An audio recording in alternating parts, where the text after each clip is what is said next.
Welcome to Democracy Now!, democracynow.org, the War and Peace Report. I'm Amy Goodman. In India, at least 275 people were killed and over 1,000 injured in the eastern state of Odisha Friday when a packed passenger train crashed into an oncoming freight train, causing another passenger train to derail.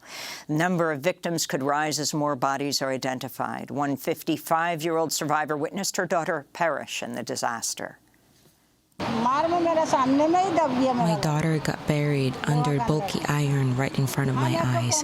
I managed to stand in a corner, but I was hit in the head by some iron rod or something. I thought about how to get my daughter out from underneath the iron, but didn't know how to move such heavy iron. My daughter kept crying and died right in front of my eyes. Authorities say an electronic signaling system failure appears to be at fault as they start their investigation of one of the deadliest rail disasters in decades. Many of the passengers were students or migrant and day laborers. The tragedies put the safety of India's rail system, which carries some 8 billion passengers a year, in its spotlight. While India has made substantial investments in its transportation infrastructure, spending on track maintenance and other security measures has decreased.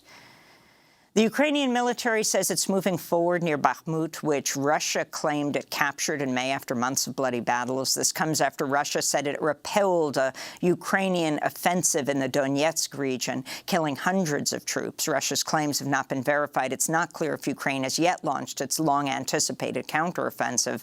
Over the weekend, a Russian air raid on the central city of Dnipro injured over 20 people and killed a 2-year-old girl, according to Ukrainian officials. The UN says over 525 children have been killed since the start of the invasion in February of last year. Meanwhile, Italian Cardinal Matteo Zuppi is in Kyiv today after Pope Francis appointed him to lead a papal peace mission to end the Ukraine war.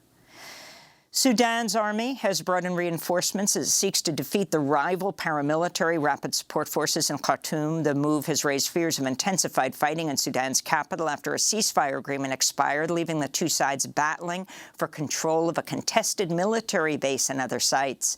Elsewhere, heavy fighting continues in Sudan's western Darfur region, where at least 40 people were killed, dozens more wounded over the weekend. Witnesses say gangs of armed fighters have carried out widespread looting and terrorized civilians, worsening the humanitarian crisis.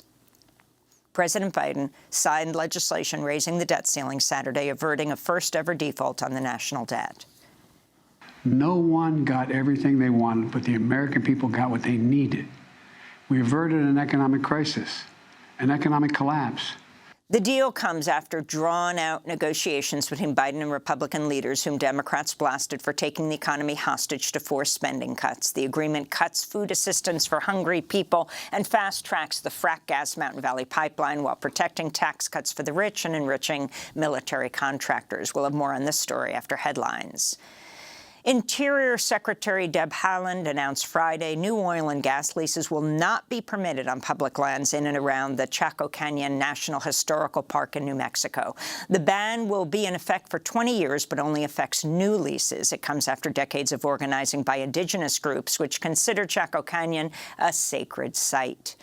3 corporations that produce a class of toxic substances commonly called forever chemicals have agreed to pay $1.2 billion to settle liability claims brought by municipal water agencies who say the companies knowingly contaminated drinking water supplies around the United States. DuPont and 2 spin-off companies, Chemours and Corteva, will pay into a fund to help remove the chemicals known as PFAS, which can take centuries to break down in the environment. They're used in everything from food packaging to cosmetics to fabrics and firefighting foam. PFAS have been found in the blood of nearly all U.S. residents, and in a majority of people around the world, they're linked to a host of health problems in humans, including liver damage, lowered fertility, asthma, thyroid problems, low infant birth weight, and cancer.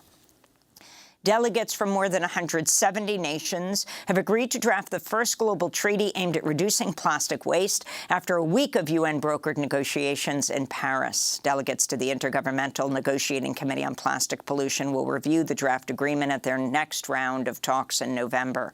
Environmental groups are calling on governments not to allow fossil fuel companies and other industry interests to water down the agreement.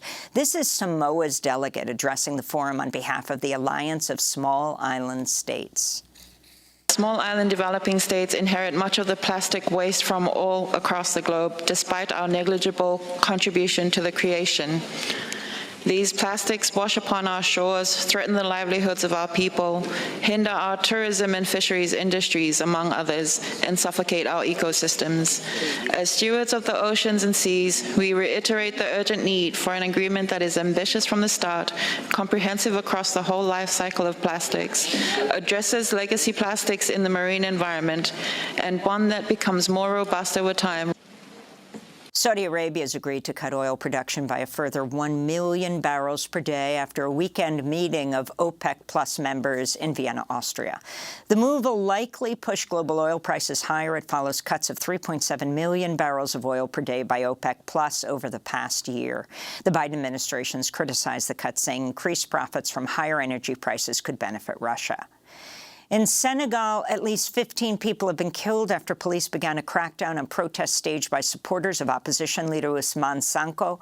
The crackdown began after a Senegalese court on Thursday sentenced him to 2 years in prison over an alleged sexual assault. He's accused the government of manufacturing charges against him to derail his candidacy. Sonko is popular among Senegal's youth and a likely candidate in the 2024 presidential election. This is a student who joined protests in the capital, Dakar, Friday. It's unfortunate. We don't want things to be like this because we all want to learn and finish the year. But since the state has done what it wants, we too have our opinion. That's it.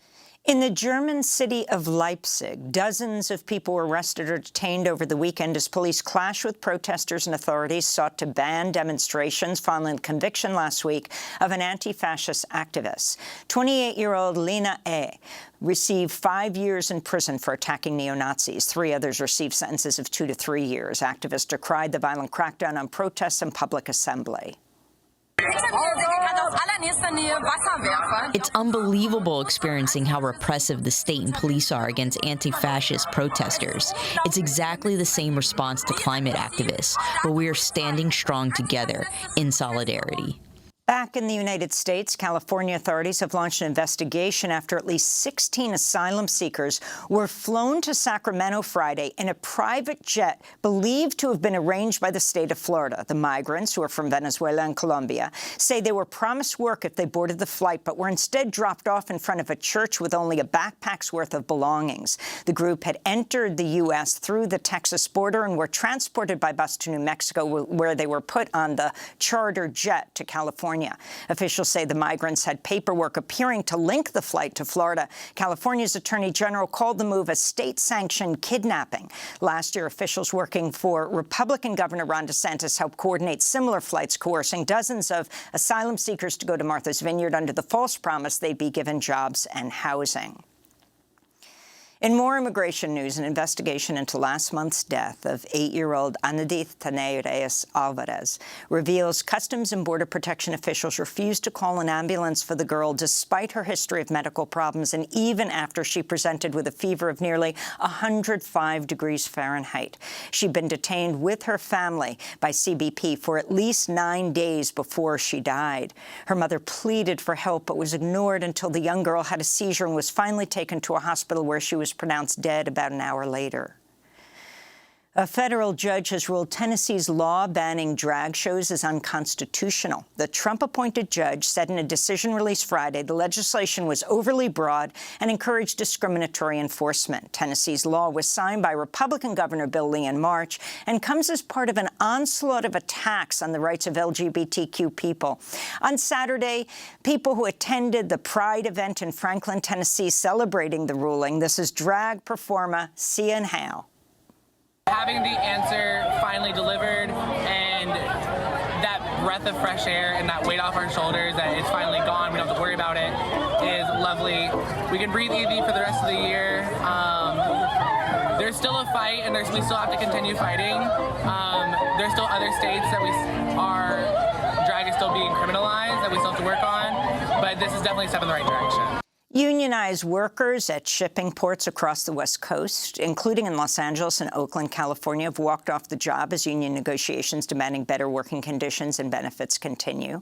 In other labor news, the Directors Guild of America has reached a tentative contract agreement with Hollywood studios covering pay, streaming residuals, and protections against AI, artificial intelligence. The Writers Guild of America remains on strike. Meanwhile, journalists and staff working at Gannett, the country's largest newspaper chain, are leading a one-day strike today as the media company holds its annual shareholders meeting. Workers are demanding shareholders take a vote of no confidence against Mike Reed, Gannett's chief executive, and allow for new leadership. And Amazon on Friday abruptly fired union organizer Jennifer Bates, who's been a leading spokesperson of the unionization campaign by warehouse workers in Bessemer, Alabama. Bates often spoke out against Amazon's workplace safety issues and its attacks on union efforts, including in Congress and on Democracy Now! In 2021. The reason why we're organizing is because we need an even playing field. Some of the conditions that are in there are being ignored by human resources, long work hours with only 2 breaks, long walks upstairs and downstairs. So we want to be heard. We want to be treated like people and not ignored when we have issues. People are getting fired without having their opportunity to speak their side. And those are some of the headlines. This is Democracy Now!, democracynow.org, The War and Peace Report.